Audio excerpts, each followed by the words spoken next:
Hi everyone, welcome back to our channel. Today in this video we are going to see how to fix TikTok Live Studio errors, complete PC streaming troubleshooting guide.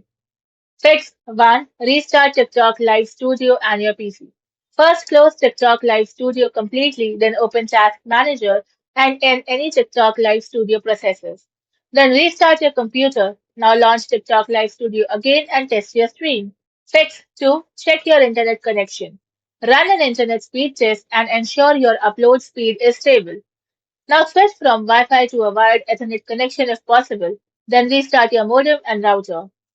Fix 3. Check TikTok server status. Sign out and sign back into your account and test streaming from another device if possible. Now wait and try again later.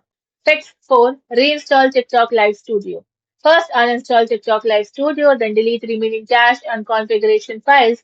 Now download the latest installer and reinstall and log in again. Fix 5. Disable VPN and firewall restrictions.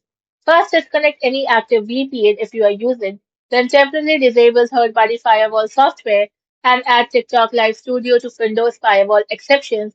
Now test your stream connection. Thank you for watching, and for more such informative videos, do like, share and subscribe to our channel.